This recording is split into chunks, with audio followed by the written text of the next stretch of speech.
Commander Zexthar adjusted his scaled hands on the tactical display as explosions rocked the bridge of his flagship. The Galactic Defense Coalition's Third Fleet was being systematically torn apart by the Void Hunters, and nothing in his 40 years of military service had prepared him for this level of devastation. "Sir, we've lost the battlecruiser Stellar Dawn," reported his communications officer, her voice cracking with barely controlled panic. "The destroyers Eclipse and Thunderbolt are reporting critical damage to their main engines." Zexthar watched the holographic battle display with growing horror.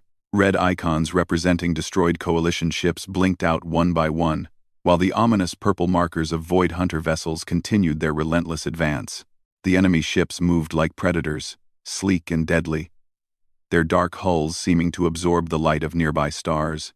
"How many ships have we lost?" he asked, though he dreaded the answer. 43 vessels confirmed destroyed, sir. Another 27 are severely damaged and withdrawing." The tactical officer's voice was barely above a whisper.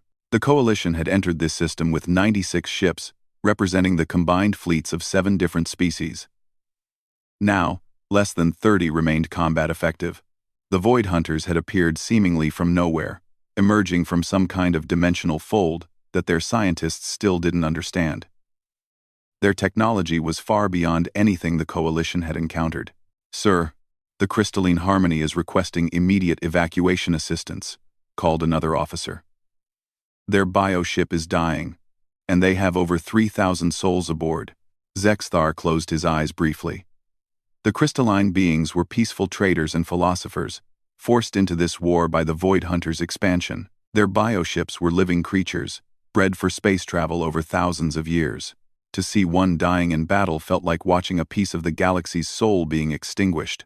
"Dispatch rescue shuttles," he ordered, "and signal the Harmony to begin emergency evacuation procedures." On the main view screen, a Void Hunter dreadnought, easily 3 times the size of Zexthar's flagship, was methodically destroying a group of Coalition frigates. Its weapons seemed to tear holes in space itself, creating miniature black holes that consumed everything they touched. The frigate's shields meant nothing against such power. "Commander, we're receiving a priority transmission from Admiral Korthax on the command carrier," announced the communications officer. "Put it through." The image of Admiral Korthax appeared on the screen, his usually pristine uniform torn and burned. Behind him, smoke filled the bridge of his ship, and emergency lights cast an eerie red glow over everything. "Zexthar, we need to fall back immediately," the Admiral said without preamble. "We've underestimated their capabilities. This isn't a battle anymore. It's a massacre." "Sir, what about the civilian evacuation transports? They're still loading refugees from the outer colonies." Korthax's expression grew even grimmer. "They'll have to fend for themselves. If we stay here any longer, we'll lose the entire fleet. The Council needs to know what we're facing." Before Zexthar could respond, alarms began blaring across his bridge. "Sir!" "Massive energy signature detected," his sensor operator shouted. It's unlike anything in our databases." On the tactical display, a new contact had appeared, but it defied easy categorization. The sensor readings were contradictory, showing a vessel that was simultaneously tiny and massive, ancient and impossibly advanced. "Where did it come from?" Zexthar demanded. "Unknown, sir. It just appeared. No fold space signature, no dimensional distortion. It's as if it was always there, but invisible to our sensors until now." The mysterious vessel moved toward the center of the battle, where 3 Void Hunter cruisers were pursuing a damaged Coalition medical ship. The hospital ship's engines were failing, and its defensive systems had been destroyed hours ago. It carried over 8,000 wounded from various species, beings who had already suffered too much in this war. "Sir, the unknown vessel is moving to intercept the Void Hunters," reported the tactical officer. "But it's so small compared to their cruisers, it'll be destroyed in seconds."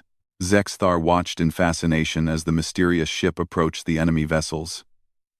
It was indeed small by military standards, perhaps the size of a heavy fighter or light corvette.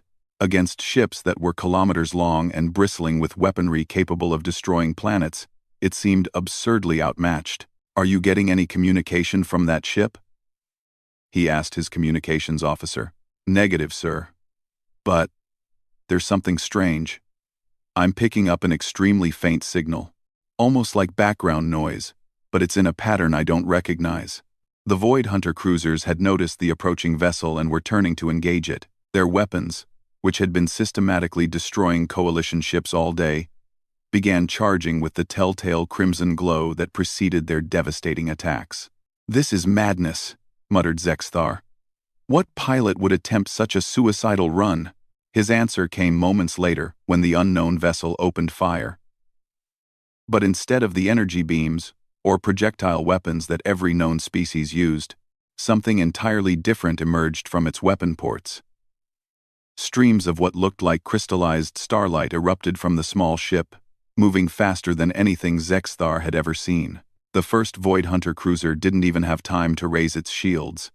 The crystalline energy passed through its hull as if the armor plating was made of paper, and the massive warship it stopped. No explosion, no emergency systems activating, just a complete and immediate cessation of all activity. "What just happened?" Zexthar whispered. His sensor operator was frantically working at her station, trying to understand the readings.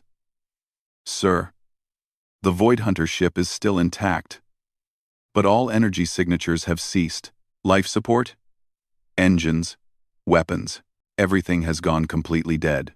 The second Void Hunter cruiser managed to get its shields up and return fire, launching a barrage of their reality-tearing weapons at the mysterious vessel. The attacks that had destroyed dozens of Coalition ships simply passed harmlessly around the unknown craft, as if it existed in a slightly different dimension.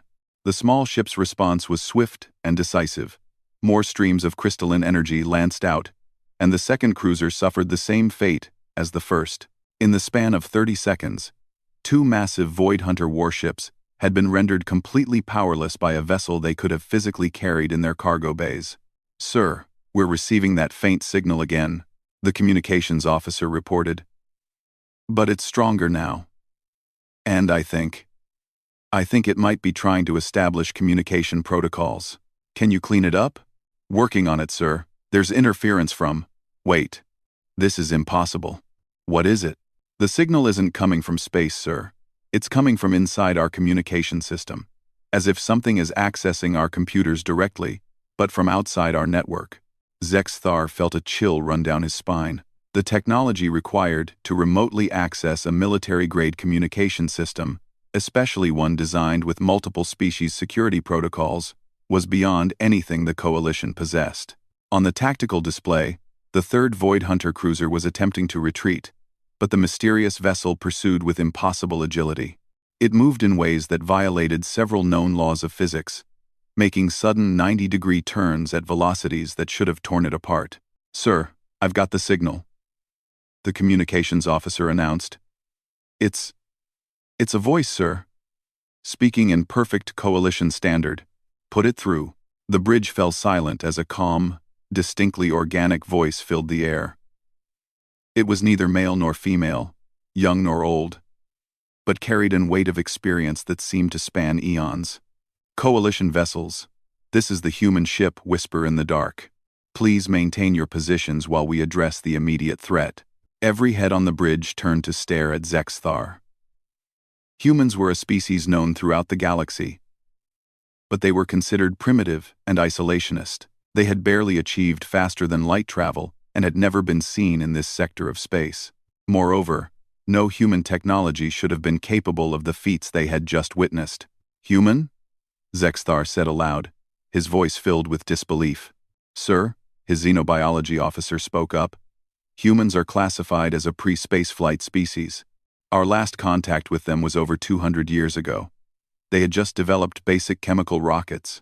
"That's obviously no longer accurate," Zexthar replied, watching as the third Void Hunter cruiser suffered the same fate as its companions. The human ship then did something that defied all tactical logic. Instead of pursuing the remaining Void Hunter vessels, which were now fleeing in obvious panic, it stopped and began moving between the damaged Coalition ships. Streams of energy, different from the weapons they had observed, began emanating from the vessel. "Sir, the Eclipse is reporting that their engines are coming back online," his communications officer announced with surprise. The Thunderbolt says their hull breaches are somehow sealing themselves. Zexthar watched in amazement as the mysterious human ship moved from vessel to vessel, somehow repairing damage that should have required months in a shipyard to fix. Ships that had been listing and dying were suddenly restored to full functionality. "This is impossible," his chief engineer muttered. "The energy expenditure alone for those repairs should require the power output of a small star." "Commander," the communications officer called. "The human ship is requesting permission to come aboard." "Come aboard? Here?" "Yes, sir. They're asking for a diplomatic meeting with the senior command staff." Zexthar looked around his bridge at his officers, all of whom seemed as stunned as he felt. The entity that had just single-handedly turned the tide of battle, demonstrated technology centuries beyond anything they understood, and somehow repaired their entire fleet. "Wanted to talk?" "Sir," Admiral Korthax's voice came through the communication system. "I'm receiving the same request. I think we need to hear what they have to say." "Agreed," Zexthar replied. "Human vessel. You are cleared to dock with the flagship. We'll meet in Conference Room Alpha." "Acknowledged, Commander. We'll be with you in approximately 10 minutes. Please do not be alarmed by our arrival method."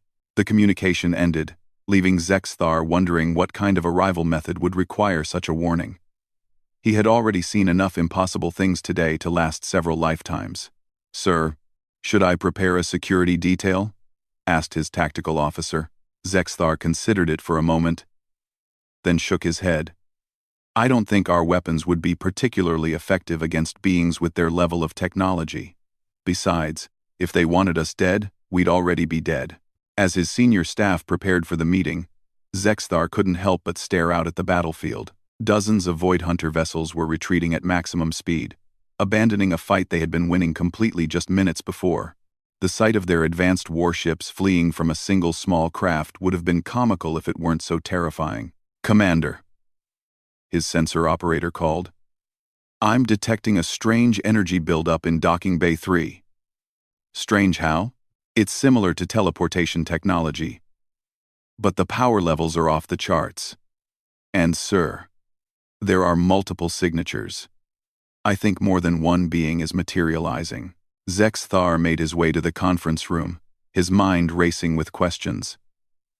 How had humans advanced so far so quickly? Where had they been hiding this technology? And most importantly, why were they revealing themselves now? The conference room was one of the largest spaces on the ship, designed to accommodate representatives from all the Coalition species. Its walls were covered with star charts and battle displays, while the central table was equipped with translation systems for dozens of languages. Admiral Korthax was already present, having apparently been transported directly from his damaged command carrier. His expression was grim, but Zexthar could see a glimmer of hope in his eyes that hadn't been there during their earlier communication. "Admiral, any thoughts on what we're dealing with?" "I've been in contact with the Coalition Council," Korthax replied. "They're as stunned as we are. The last intelligence reports on humanity indicated they were still struggling with basic interplanetary travel. This level of advancement should have taken them thousands of years. Unless they had help. That's what I'm afraid of."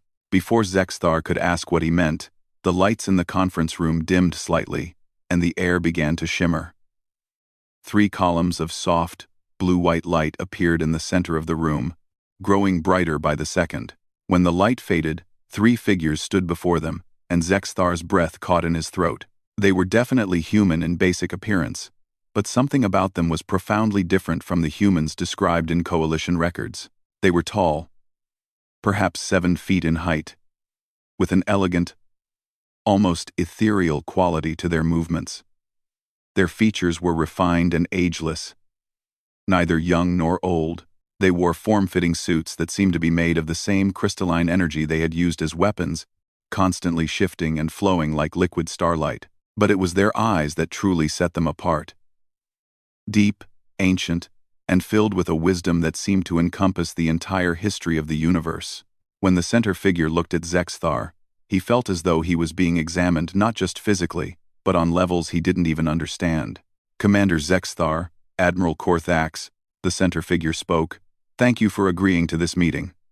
I am known as Marcus, though names have become somewhat fluid for my people. These are my colleagues, Elena and David. Zexthar found his voice after a moment. You're human, but you're not human. What happened to your species? Marcus smiled. An expression that somehow conveyed both sadness and hope. Evolution. Commander. Though not the natural kind you might expect, we encountered something in the deep void, something that changed us fundamentally.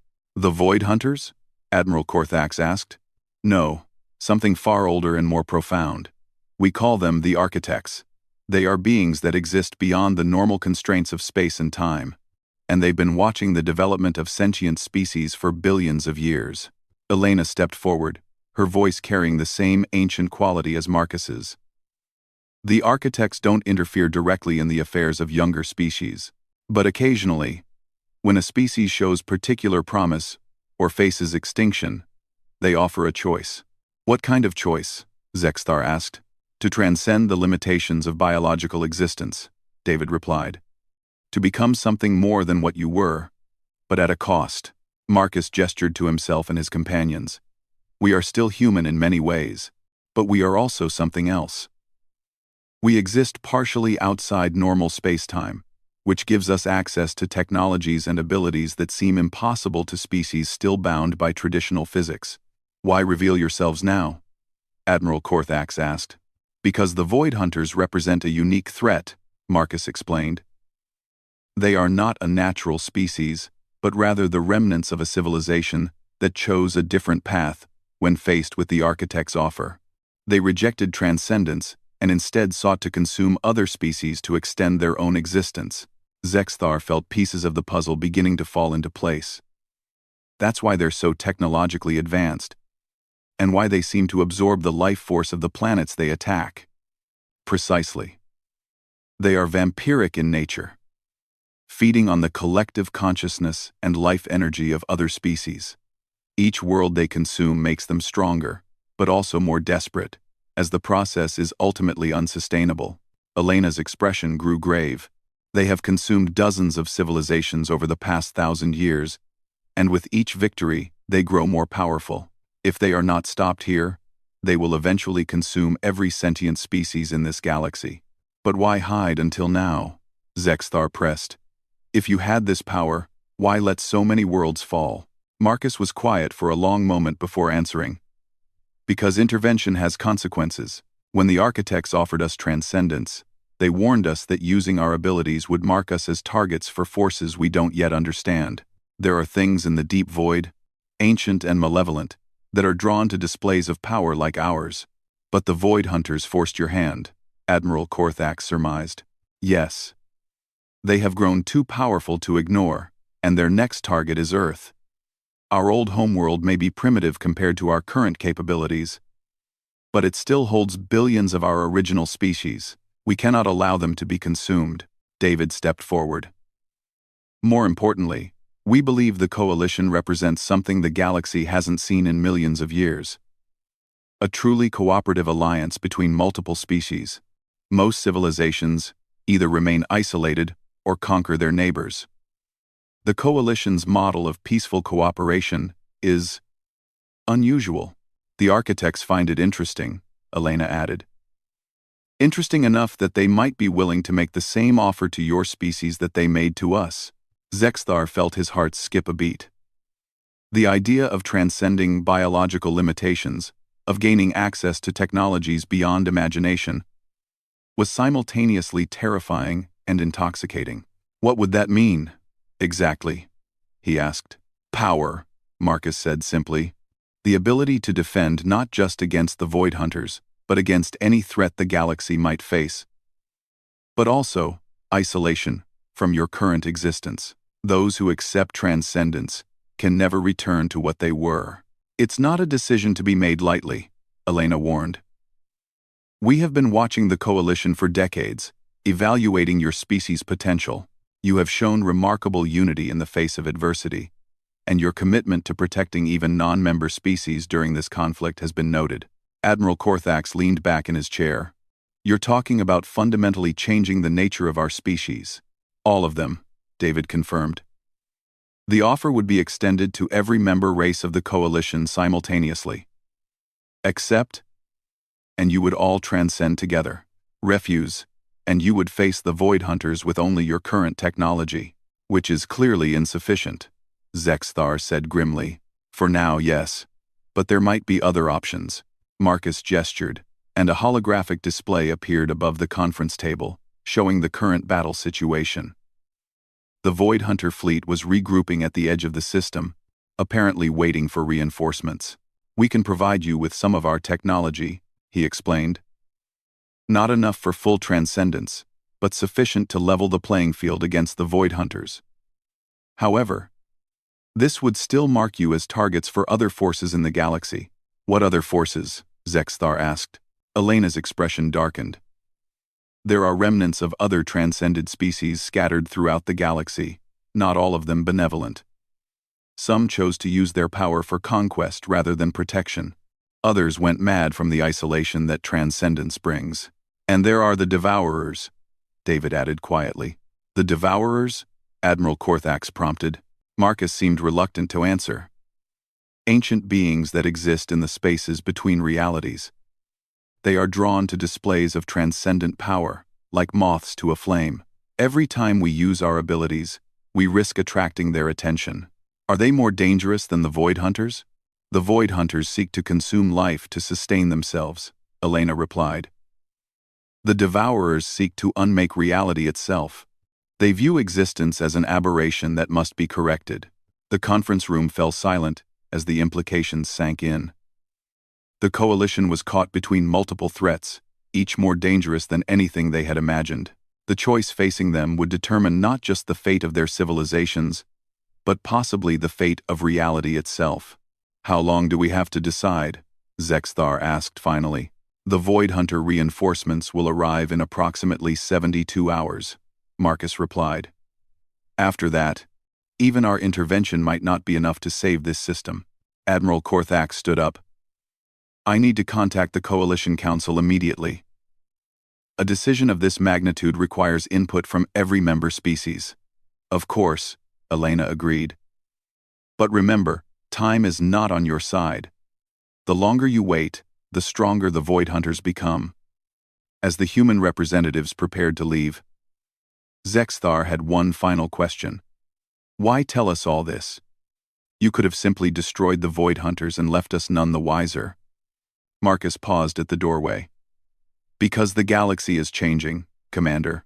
The age of isolated species competing for resources is ending.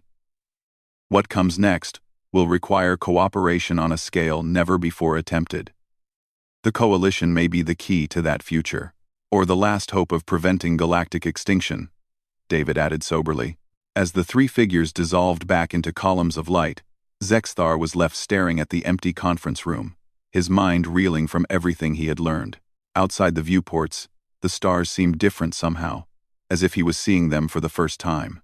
The cosmos had indeed been stunned today, but Zexthar suspected that what they had witnessed was only the beginning of revelations that would reshape everything they thought they knew about the universe.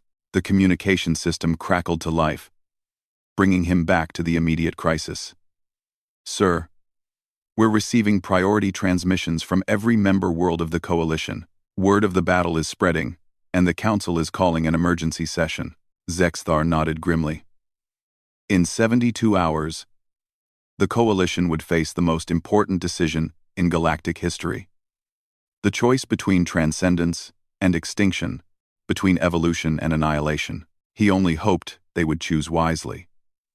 The emergency session of the Coalition Council convened in the massive assembly chamber on the neutral world of Nexus Prime. Representatives from 43 member species filled the tiered seating that rose in concentric circles around the central speaking platform. The chamber, normally a place of measured debate and careful diplomacy, buzzed with barely contained panic and excitement.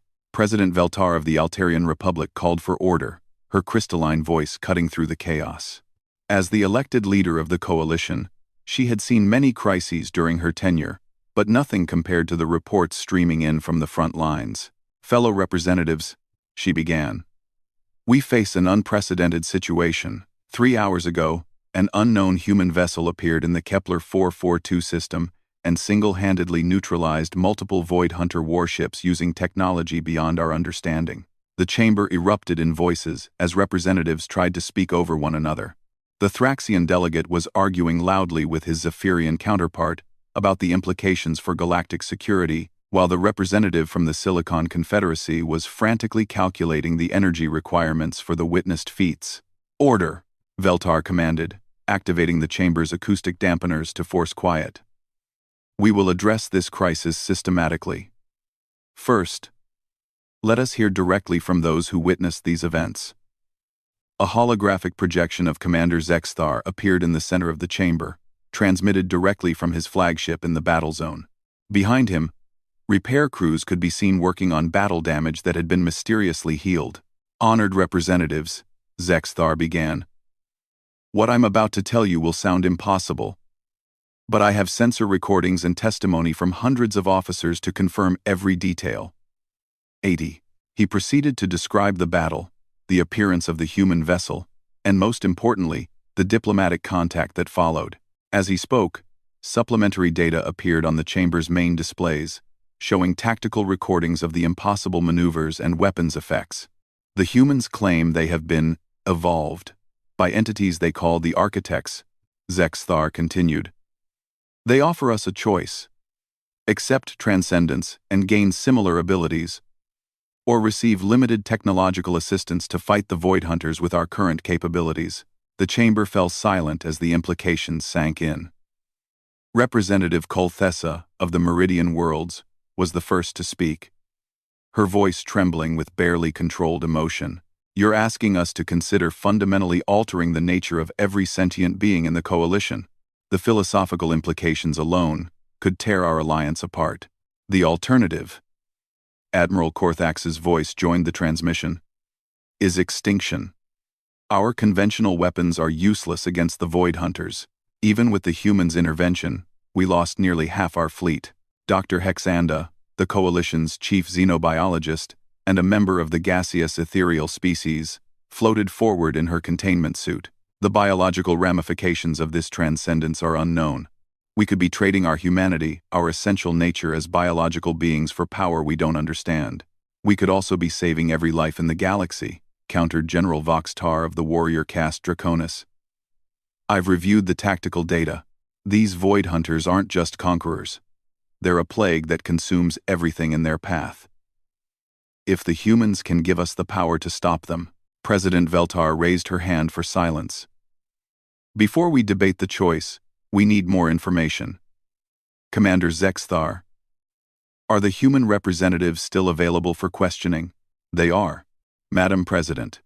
They've agreed to address the Council directly, but they've warned that their presence here might attract unwanted attention from the forces they described." "What kind of unwanted attention?" Before Zexthar could answer, every sensor array in the chamber began screaming alerts. The massive defense grid surrounding Nexus Prime was detecting spatial distortions, unlike anything in their databases. "Madam President," the chamber's security chief announced, "we have 3 unidentified vessels materializing in orbit. They're not using any known transportation method."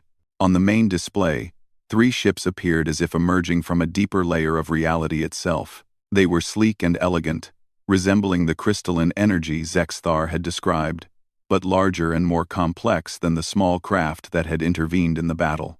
"Those are human vessels," Zexthar confirmed, "but much larger than the one we encountered." "They'll, much larger than the one we encountered." President Veltar made a quick decision. "Grant them landing clearance. If we're going to make this choice, we need to understand exactly what we're choosing between." 20 minutes later, the 3 human representatives materialized in the center of the council chamber. Marcus, Elena, and David appeared exactly as Zexthar had described them. But in the formal setting of the Coalition's highest governing body, their otherworldly nature was even more apparent. The chamber fell completely silent. Many of the representatives had never seen a human before, and the transformed state of these beings was both beautiful and unsettling. They seemed to exist slightly out of phase with normal reality, their forms occasionally becoming translucent before solidifying again. "Honored representatives of the Coalition," Marcus spoke, his voice somehow reaching every being in the chamber despite the different atmospheric requirements of the various species. "We apologize for the dramatic nature of our arrival, but time is running short." President Veltar stepped forward. "We have questions about this offer you've made. What exactly does transcendence entail?" 1. Elena gestured, and a holographic display appeared showing the structure of normal matter and energy. Every species in the galaxy is bound by the same basic limitations of biological existence. You are confined to three-dimensional space, limited to sublight speeds without artificial assistance, and dependent on complex life support systems. The display shifted, showing a more complex structure that seemed to exist in multiple dimensions simultaneously. Transcendence removes these limitations. You would exist partially outside normal space-time, gaining access to technologies and abilities that would seem impossible to your current understanding. "Such as?" asked Dr. Hexanda. David answered. "Instantaneous travel between any points in the galaxy. Manipulation of matter and energy at the quantum level. The ability to perceive and interact with dimensions beyond your current sensory range. Essential immortality, as your consciousness would no longer be dependent on biological processes." Representative Mordax of the Cybernetic Nexus Collective leaned forward. "And the costs?" "No transformation of this magnitude comes without sacrifice." "Isolation," Marcus replied simply. "You would retain your memories, your personalities, your essential selves, but you could never return to purely biological existence. You would be cut off from the normal cycle of birth, growth, and death that defines organic life. More than that," Elena added gravely, "you would become targets for other transcended entities and the cosmic forces we've described.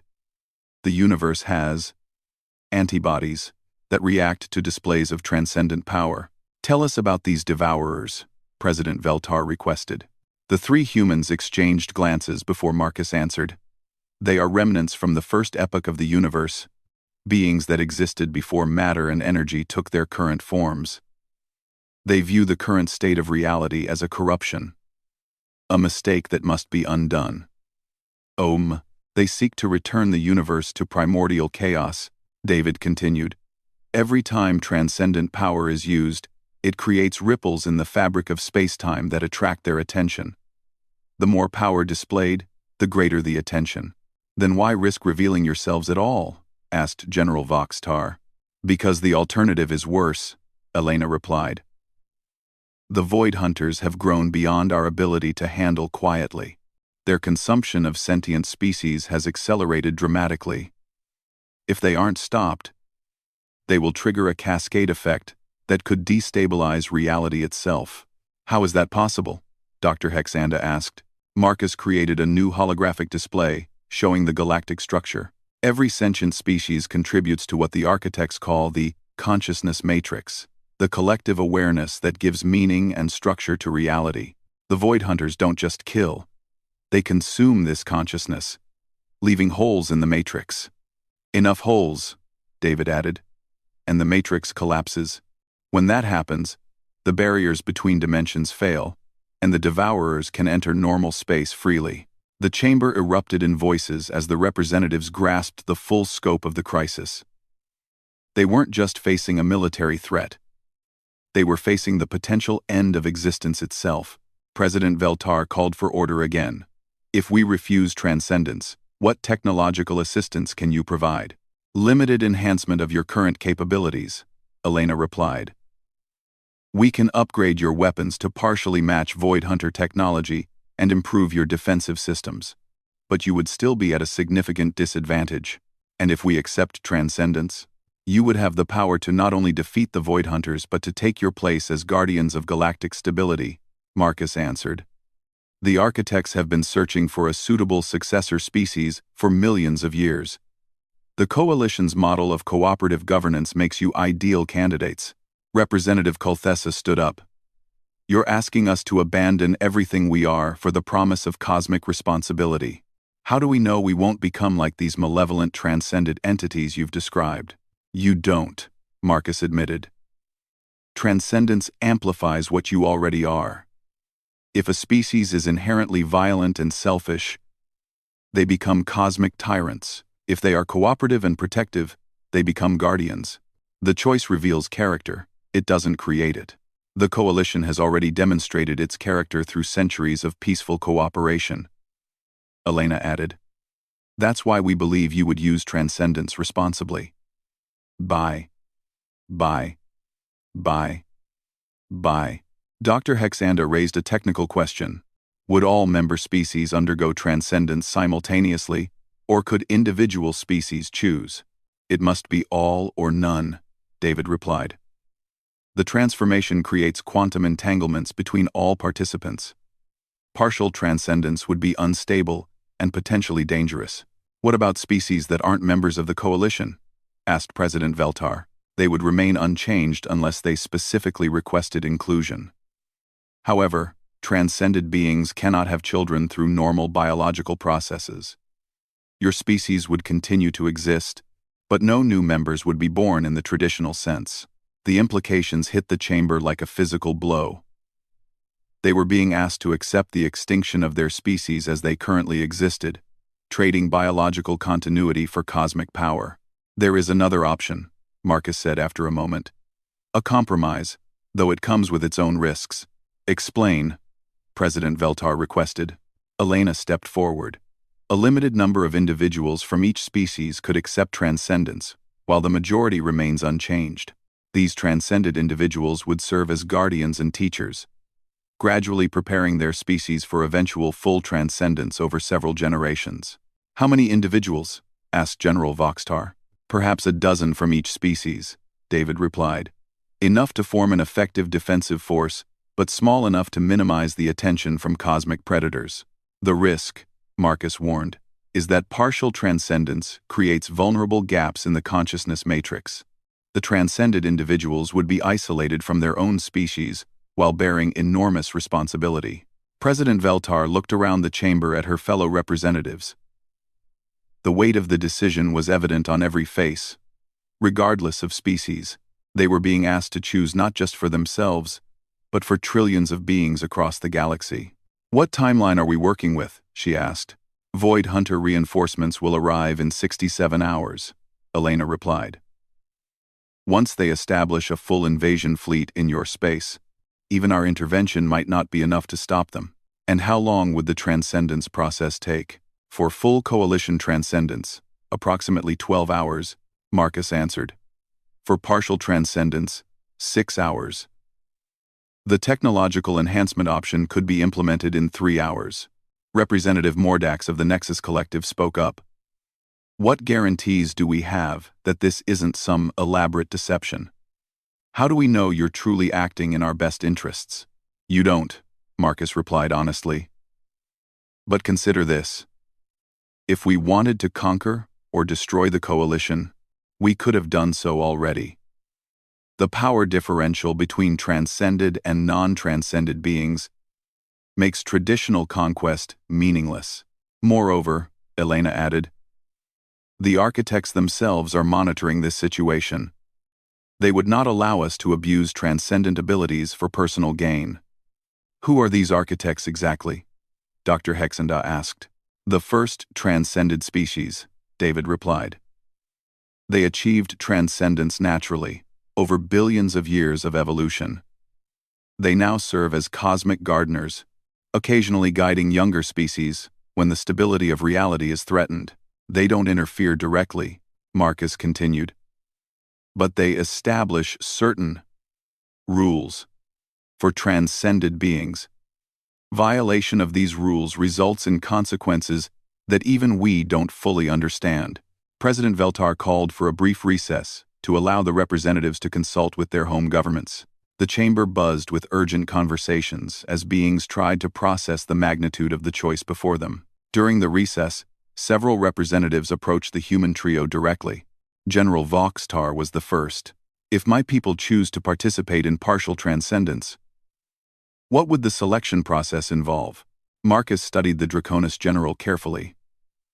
Candidates would need to possess strong moral character, exceptional mental stability, and the ability to handle isolation from their own species. The transformation process is, Intense. Could you be more specific? Elena answered. Imagine having every atom in your body dissolved and reconstituted in a higher dimensional framework, while remaining conscious throughout the process. Many beings don't survive the psychological strain, but those who do become something magnificent, David replied. But also, something forever, apart from what they once were. Representative Colthessa approached next. What about our cultures, our traditions? Would transcendence destroy what makes each species unique? Not destroy, Marcus assured her. Transform. Your essential nature, your values, your cultural identity would remain, but your perspective would expand dramatically. You would understand your place in a cosmic context that currently exists beyond your imagination. Some of our traditions are based on biological realities, birth, death, the cycle of generations. Without these, you would develop new traditions. Elena replied. Transcended beings create meaning in ways that biological species cannot comprehend. The loss is real, but so is the gain. Dr. Hexanda had a different concern. What about scientific advancement? Would transcendence make traditional research and discovery obsolete? Quite the opposite, David smiled. Transcendence would give you access to realms of knowledge currently beyond your reach. You would discover that what you consider advanced science is merely the beginning of understanding. The universe is far stranger and more complex than any non-transcended species can imagine, Marcus added. Transcendence would allow you to explore realities that exist beyond the three-dimensional space you currently inhabit. Or not a four. When the recess ended, President Veltar reconvened the session. We've received preliminary responses from our member worlds. The reaction is mixed. She activated the chamber's main display, showing a breakdown of initial reactions from the various coalition worlds. The results were sobering. 12 species favored full transcendence. 8 species favored partial transcendence. 15 species favored technological enhancement only. 8 species were undecided. As you can see, Veltar continued, we lack consensus. Some species view this as an opportunity for unprecedented advancement, while others see it as cultural suicide. Marcus stepped forward. Perhaps it would help to demonstrate what we're offering. What do you mean? Asked General Voxtar. Elena gestured, and the chamber's walls suddenly became transparent, revealing the space around Nexus Prime in perfect detail. But instead of the normal view of stars and planets, the representatives could see the underlying structure of space-time itself, the quantum foam that connected all matter and energy. This is reality as perceived by transcended consciousness, David explained. The interconnectedness of all things becomes apparent. You would understand that the divisions between species, between individuals, even between life and death, are illusions created by limited perception. The view shifted, showing energy patterns that pulse through the galaxy like a vast nervous system. This is the consciousness matrix we spoke of, Marcus pointed out. Every thinking being contributes to it, creating a galactic awareness that most species never realize exists. And this, Elena said grimly, as dark voids appeared in the pattern, is the damage caused by void hunter consumption. Each hole represents a destroyed civilization, a missing piece of galactic consciousness. The representatives stared in horror at the spreading darkness. There were hundreds of voids, and they seemed to be growing larger and connecting with each other. The cascade effect has already begun, David warned. Without intervention, the matrix will collapse within a standard galactic year. President Veltar felt her resolve hardening. What would you need from us to proceed with partial transcendence? Volunteers from each species who understand the risks and accept them willingly, Marcus replied. The process cannot be forced or coerced. Each candidate must choose freely. How would these volunteers be selected? We would evaluate candidates based on psychological profiles, moral character, and their species-specific needs, Elena explained. The goal is to create a balanced team capable of working together, despite coming from different biological and cultural backgrounds. And they would return to their people afterward? Asked Representative Colthessa. They would serve as bridges between transcended and non-transcended consciousness, David replied. But they could never truly return to what they were. The isolation is profound and permanent. General Voxtar stood up. I volunteer to represent the Draconis. A murmur went through the chamber as other representatives began to consider the personal implications of the choice. They weren't just asking others to make this sacrifice. They might be called upon to make it themselves. General, President Veltar said carefully. This decision requires more consideration than. Madam President, with respect, we're out of time for consideration, Voxtar interrupted. The enemy is at our gates, and traditional diplomacy won't save us. If someone from my species must bear this burden, I accept it. Representative Mordak stood up next. The Nexus Collective will provide a volunteer as well.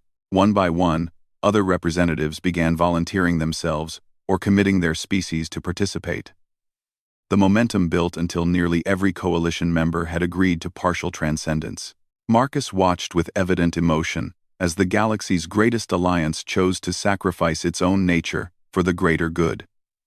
You understand, he said quietly, that those who undergo this transformation will carry the weight of cosmic responsibility. They will be alone in ways that no biological being can comprehend. We understand, President Veltar replied. But we also understand that without this sacrifice, there may be no future for any of us. Very well, Elena said. We'll begin the selection and preparation process immediately. But first, there's something else you need to know. What? David created a new holographic display showing the current position of Void Hunter reinforcements. The enemy fleet is larger than our original estimates. Even with partial transcendence, this will not be an easy battle. How much larger? Asked Admiral Korthax's voice from the fleet transmission. Approximately 300 vessels, including several ship types we haven't encountered before, Marcus replied grimly. They've been preparing for this confrontation far longer than we realized. Are you saying partial transcendence won't be enough? President Veltar asked. It will be enough to win the immediate battle, Elena assured her. But it will also announce to the entire galaxy that the coalition has joined the ranks of transcended species. That will bring attention from forces far more dangerous than the Void Hunters. What kind of forces? Other transcended species that have chosen conquest over protection, David replied. Entities from parallel dimensions that seek to merge their reality with ours. And eventually, the Devourers themselves. The chamber fell silent as the full scope of their situation became clear. They were choosing to fight one enemy by accepting the risk of facing many others. It's a path with no return, Marcus warned. Once you take this step, the coalition will be forever changed. You'll become part of a cosmic struggle that has been going on since the beginning of time. President Veltar looked around the chamber one final time. Despite the fear and uncertainty on every face, she saw determination as well. The coalition had been built on the principle that cooperation could overcome any challenge. Today, that principle would be tested like never before. We accept, she declared. Begin the selection process.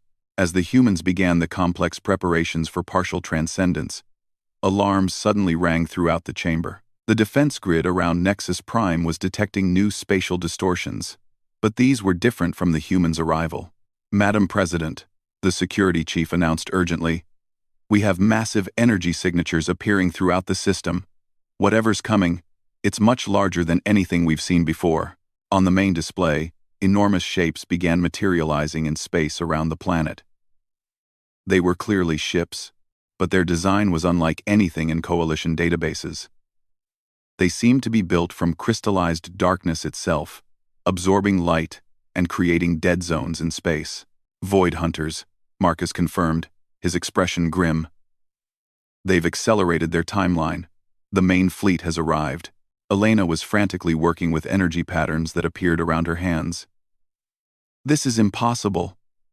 They shouldn't have been able to navigate fold space this quickly. Unless they had help, David realized. Marcus scanned for dimensional fractures. The air in the chamber suddenly became heavy and oppressive as Marcus extended his transcended senses. His expression grew horrified. There are tears in local space-time. Something has been ripping holes in reality to allow faster travel. Devourers? President Veltar asked. No, Marcus replied, his voice filled with dread. Something worse. The Void Hunters have made contact with one of the malevolent transcended species. They're not just conquering anymore. They're serving as agents for something that wants to unmake reality itself. As if summoned by his words, a new voice echoed through the chamber, speaking in harmonics that seemed to bypass their ears and speak directly to their minds. Greetings, children of matter and energy. We are the Entropy Lords, and we have come to correct the mistake you call existence. The cosmic war they had feared was no longer a future possibility. It had arrived at their doorstep, and the fate of reality itself hung in the balance. The voice of the Entropy Lords seemed to come from everywhere and nowhere at once, resonating through dimensions that most beings couldn't perceive. In the Coalition Council chamber, representatives from 43 species felt their deepest fears made manifest as reality itself began to waver around them. Fascinating, the voice continued, its tone carrying the weight of eons. The young humans have found themselves some pets. How? Quaint. Marcus stepped protectively in front of the Coalition representatives, his form blazing with transcendent energy. Entropy Lords. I should have known. The Void Hunter's acceleration could only be explained by your interference. Laughter echoed through the chamber. But it was the kind of laughter that accompanied the death of stars. Interference? Dear child, we are simply correcting an error that has persisted far too long. This universe was meant to return to primordial chaos eons ago. Elena and David flanked Marcus, their own energies building to dangerous levels. The air in the chamber began to shimmer as multiple dimensions pressed against each other. The architects will not allow this, Elena declared. The architects are failures. The Entropy Lord replied dismissively. They chose preservation over perfection, stagnation over entropy. We have moved beyond their naive philosophy. President Veltar found her voice despite the cosmic terror surrounding them. What do you want with the coalition? Want? The voice seemed amused. We want nothing from you, little biological curiosity. You are simply in the way of necessary correction. Your species' stubborn insistence on creating order from chaos is inconvenient. David created a protective barrier around the coalition representatives as space-time began to fracture more severely. You're using the Void Hunters as harvesting tools, aren't you? Consuming consciousness to weaken reality's foundations. Very good, the Entropy Lord acknowledged. Each devoured civilization creates tears in the consciousness matrix. When enough tears accumulate, the barriers between dimensions collapse, and we can begin the great unmaking. The main display showed the space around Nexus Prime, where hundreds of Void Hunter vessels were now visible. But worse, the stars themselves seemed to be flickering, as if reality was losing coherence. How long? Marcus asked grimly. The cascade point approaches, the voice replied with satisfaction. Perhaps a dozen more worlds, and the matrix will collapse entirely. Your little coalition represents approximately half of what we need. General Vox Tar stepped forward, his warrior instincts overriding his fear. Then we'll make sure you never get it. More laughter filled the chamber. Brave words from a creature bound by three-dimensional thinking. Tell me, little general, how do you fight an enemy that exists outside your understanding of reality? It was Marcus who answered. With transcendence. Elena, David, are you ready? The partial transcendence process isn't complete, Elena warned. We've only had time to identify candidates. Then we do this the hard way, David replied, energy crackling around his hands. Marcus turned to President Veltar. Madam President, we need to accelerate everything. The Entropy Lords won't wait for our preparations. What do you need? Every volunteer who's willing to undergo emergency transcendence. The process will be faster but more dangerous than planned. General Vox Tar stepped forward immediately. I'm ready. Representative Mordax joined him. The Nexus Collective stands with the coalition. One by one, other representatives volunteered, until nearly 24 beings had committed themselves to immediate transformation. President Veltar looked at Marcus with determination. I volunteer as well. Madam President, Marcus said gently, transcendence will remove you from normal political processes. You'll no longer be able to serve as the coalition's leader in traditional ways. Then the coalition will have to adapt, she replied firmly. Our worlds need protection more than they need familiar leadership structures. The Entropy Lord's voice interrupted them. How touching. The insects gather courage for their final moments. Very well, let us see what your primitive transcendence can accomplish. The chamber suddenly filled with a crushing pressure as the Entropy Lord began manifesting more directly into normal space. The walls started to buckle, and several representatives cried out as their species' atmospheric requirements became unstable. Everyone who isn't volunteering for transcendence needs to evacuate immediately, Marcus ordered. This process will destabilize local space-time. As non-volunteers fled the chamber, the remaining 24 beings formed a circle around the 3 humans.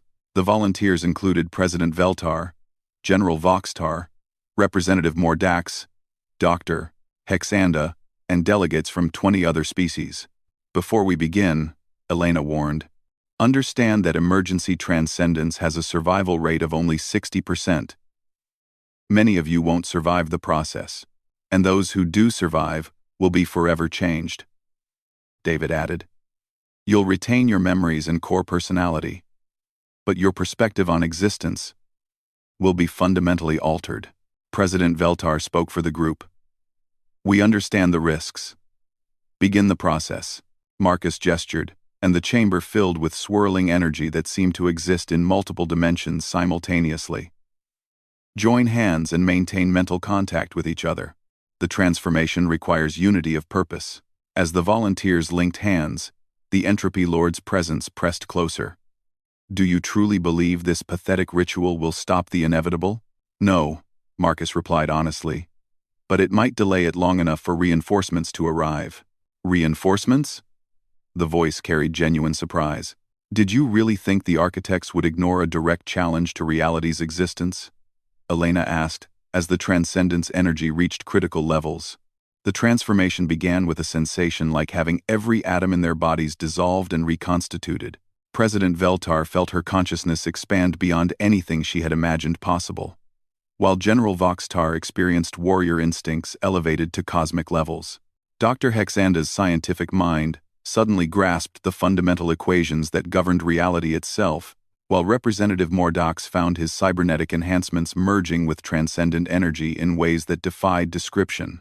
But not everyone survived. 3 delegates collapsed as their minds couldn't handle the expansion of awareness.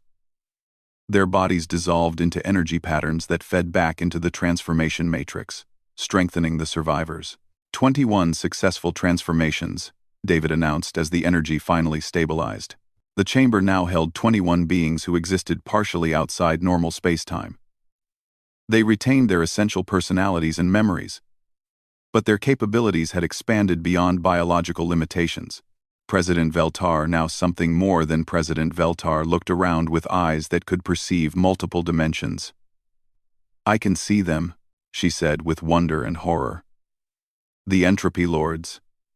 They're not just one entity. They're fragments of a transcended species that chose to embrace cosmic destruction. How many? Asked the transformed General Voxtar, whose warrior instincts now operated on a galactic scale. Hundreds of fragments, replied Dr. Hexanda, her scientific mind now capable of analyzing multidimensional phenomena. They've been working to destabilize reality for millions of years. But they're not unopposed, Marcus observed. Look deeper. The newly transcended beings extended their enhanced perceptions and discovered something that filled them with hope. Other entities moved through the deeper layers of reality, working to repair the damage caused by Entropy Lord interference. The architects, Elena identified them. They've been fighting this war since before our galaxy formed, and they're losing. The Entropy Lord's voice intruded. Each passing eon brings more chaos, more entropy. Order is an aberration that cannot persist. Maybe, the transformed President Veltar replied. But today isn't that day. The battle began without warning, as both sides unleashed forces beyond conventional understanding. The Entropy Lord fragments attacked by attempting to unravel the quantum foundations of local space-time, while the newly transcended coalition representatives defended by reinforcing reality's structure. The space around Nexus Prime became a battlefield between order and chaos, with the very laws of physics fluctuating wildly. The Void Hunter fleet found itself caught between forces it couldn't comprehend, their ships being torn apart by the reality storm. The civilian population, worried Representative Mordox, his enhanced awareness detecting millions of beings on the planet below. Protected, Marcus assured him, weaving shields of crystallized space-time around the inhabited areas. But we can't maintain this defense indefinitely. The battle raged across multiple dimensions, with attacks and defenses that existed beyond three-dimensional space. General Voxtar discovered he could strike at enemies through folded space, while Dr. Hexanda used her scientific knowledge to predict and counter reality-distorting attacks. "We're holding them," David announced. "But barely.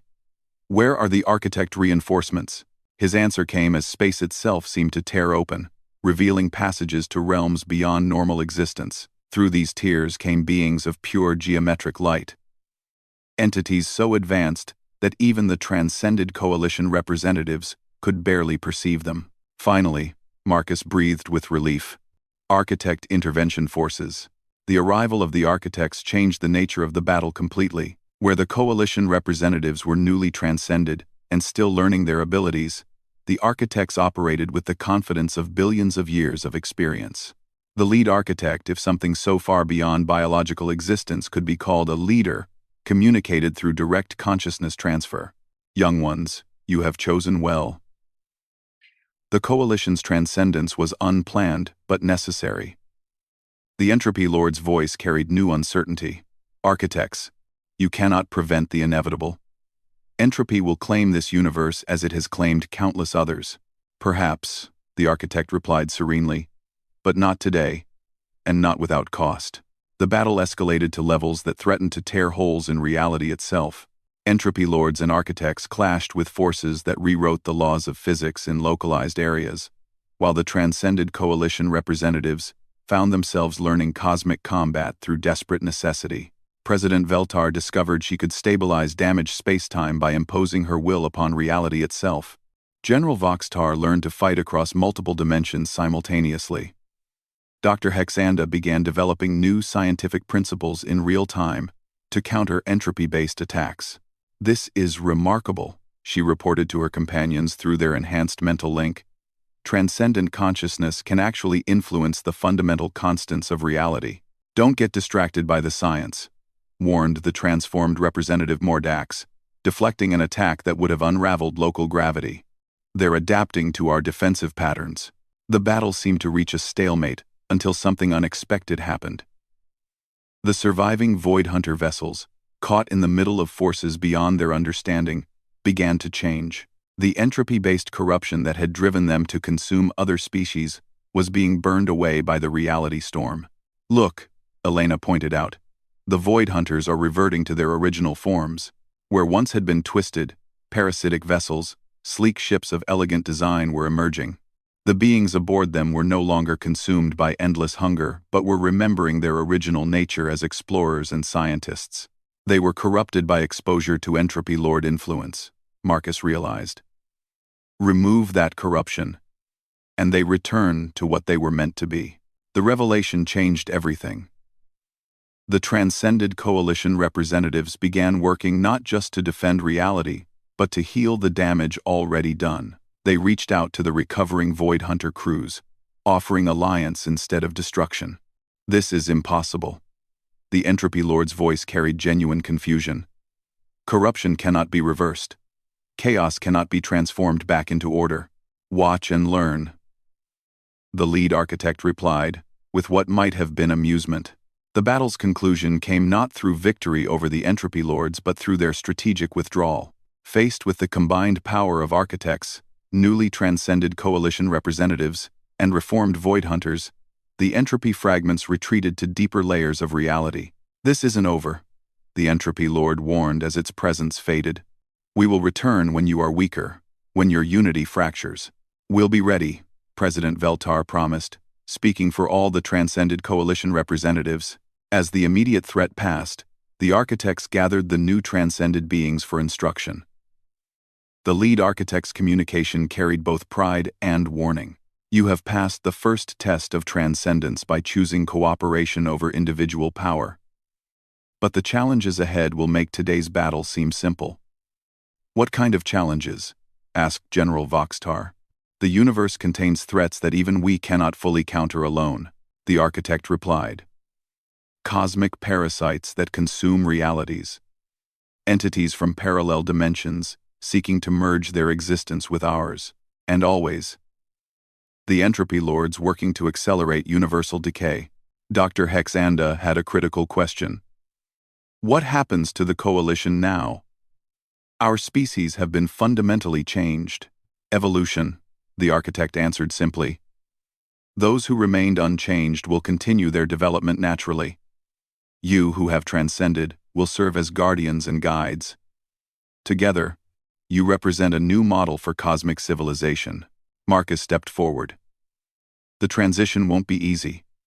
Transcended beings must learn to interact with their original species without overwhelming them. We'll adapt, Representative Mordax declared. The coalition has always been built on cooperation between different types of beings. Now we're just more different. The reformed Void Hunter vessels approached the coalition fleet, their captains requesting permission to communicate. When contact was established, the being who appeared on screen was elegant and thoughtful, bearing no resemblance to the parasitic entities they had been fighting. I am Captain Zenthara, of the exploration vessel Deep Current, she said. My people owe you a debt that can never be repaid. We had been corrupted by entropy influence for centuries, forgetting our true nature as seekers of knowledge. President Veltar, still adapting to her transcended state, replied carefully. Your true nature was never lost, merely hidden. The coalition welcomes former enemies who choose to become friends. What we offer, Captain Zenthara continued, is knowledge of the Entropy Lord's methods and bases of operation. We served them unwillingly, but we observed their strategies. That information could be invaluable, Elena realized. The more we understand about their methods, the better we can prepare for their return. Over the following days, as the immediate crisis passed, the transformed coalition began adapting to their new existence. The transcended representatives worked with their unchanged colleagues to establish new protocols for governing a civilization that spanned multiple dimensional states. The process wasn't without challenges. Some species initially feared their transcended representatives, while others worried about being left behind evolutionarily. But the coalition's founding principles of cooperation and mutual respect proved strong enough to bridge even the gap between transcended and biological existence. President Veltar, now serving as the first transcended representative to the Coalition Council, addressed the galaxy in a historic broadcast. Fellow citizens of the galaxy, she began, her voice somehow reaching every inhabited world simultaneously. Today marks not the end of what we were, but the beginning of what we can become. The coalition has faced its greatest test and emerged stronger than before. Those of us who have accepted transcendence do so not to rule over our unchanged brothers and sisters, but to serve as guardians against threats that exist beyond normal perception. We remain committed to the principles that built our alliance: cooperation, mutual respect, and protection of all sentient life. The galaxy is vast and filled with wonders and dangers we are only beginning to understand. Together, transcended and unchanged, coalition and former enemy, we will face whatever challenges await us. As her words spread across the galaxy, beings of dozens of species felt something they hadn't experienced in years. Hope. The cosmic war between order and chaos would continue. But they were no longer defenseless observers. They had become participants, guardians of reality itself. In the depths of space, the architects observed the coalition's adaptation with approval. The experiment in cooperative transcendence was succeeding beyond their most optimistic projections. But in the darker spaces between realities, the entropy lords plotted their return. The universe was vast, and there were other species to corrupt, other weaknesses to exploit. The war was far from over. The human ship Whisper in the Dark, which had started this chain of events, remained at the edge of the Coalition fleet, its crew observing the transformation they had helped catalyze. Marcus, Elena, and David watched with satisfaction as their former isolation ended. "We're not alone anymore," Elena observed. "No," Marcus agreed, "and neither is anyone else. The galaxy has finally begun to unite against the forces that would unmake existence itself." David smiled as he watched Coalition and former Void Hunter ships working together to establish new patrol routes and defensive positions. The cosmos was stunned today. But it adapted. That gives me hope for what comes next. In the command center of the Coalition flagship, Commander Zexthar, still unchanged but no longer quite the same after witnessing Transcendence firsthand, worked with his new Transcended colleagues to plan the future. The battle had ended, but the real work was just beginning. The galaxy had been warned that humanity existed on a level beyond imagination. Now it would learn what that truly meant, as the Coalition embraced its role as guardians of reality itself. The cosmos had indeed been stunned by the revelation of human transcendence, but from that stunning had come something unprecedented. A truly unified alliance, capable of standing against the forces of entropy and chaos. The war for the survival of existence would continue. But today, Order had gained champions who would not yield, and the universe was safer for their presence. As the various fleets dispersed to their new assignments, carrying news of the day's events across the galaxy, one thing was certain: the cosmos would never be the same. The age of isolated species competing for resources had ended. The age of cosmic cooperation had begun, and somewhere in the vast expanse of space, reality itself seemed to grow a little stronger, a little more stable. Protected by guardians who had chosen unity over division, cooperation over conquest, and hope over despair. The enigmatic human craft had indeed revealed itself in the midst of battle, but what it had revealed was not just advanced technology or transcendent power. It had revealed the possibility that even in a universe filled with ancient evils and cosmic threats, there was still room for wonder, for growth, and for hope.